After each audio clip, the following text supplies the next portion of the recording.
Okay, this is the tour of our outhouse slash composting toilet. Normally there's a lot more leaves and stuff around this, but since it's autumn, it's a little bit less protected. It's all windows. Some people have voiced the concern for privacy, but believe me, privacy is not an issue around here. So basically, I'm going to take you around the outside first. Let's go around to the back side here. Here is where the human waste receptacles are. The one in use is in a sealed box on a concrete slab with a vent and a screen in there. So no flies or no bugs ever get in there. And one of the normal complaints about outhouses slash composting toilets is the bugs and the flies and things that can get into it. Well, this is 100% protected, so there is no flies. And the vent is attached to, not attached, but coming out of the box at the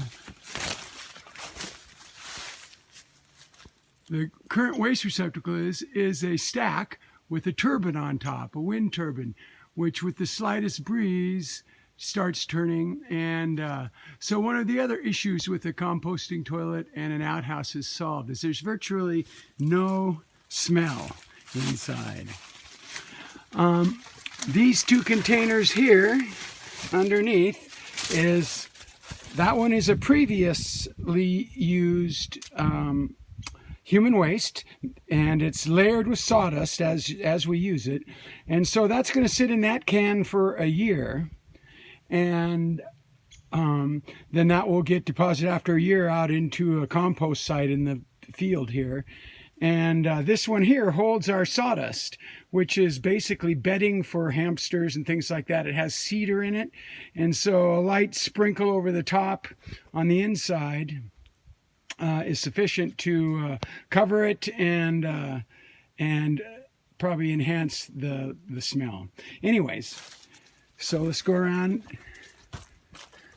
Faces into this forest, which is kind of bare right now, but it's absolutely gorgeous. The design of this, the actual sizing of this outhouse was due to the fact we had all these windows laying around from previous scavenging efforts. So that's kind of what decided how big it was going to be.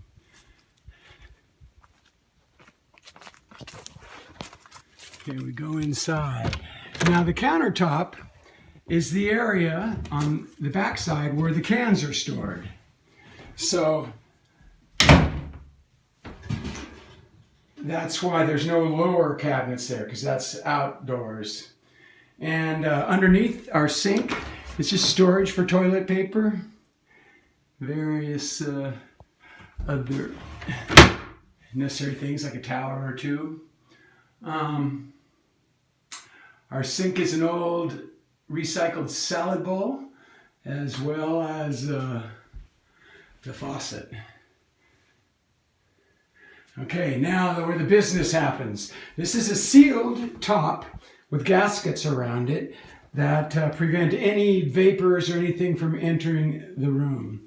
When you open it up, you just see a black hole. The main complaint with composting toilets is that you come face to face with evidence of other people having pooed. And you can see this is dark, you don't really see anything, and you won't, because the garbage can mostly goes back behind that. The blue part of this is what's called a separate. It separates the urine from the solids. And the urine mixed with solids is what makes most of the smell in outhouses and other similar things. And so this thing closes tight over it all, and it is sealed. And so the rest of this is just kind of space. Nice to have a little art and to look at, slowly adding to the collection out here. So basically this composting toilet takes care of the 4 main reasons people don't like these. You tell people, you know, they come visit and you say, oh, we got a composting toilet, and they go, ooh, and so then they end up getting a bed and breakfast. But this one takes care of having to view the evidence of other people having crapped. There is no smell. You don't see it. There's no bugs.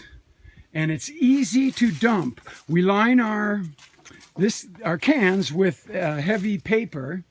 And so, you know, and we don't let the cans fill up. We dump them into this can here on the left, and till that gets like 2/3 full. And I would say, you know, one can before it has to just sit for a year lasts for probably 4 months for 2 of us.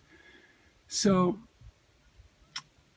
that's the worst thing about composting toilets, having to deal with the poo after it's been in there. And this is just so easy, it can't be beat.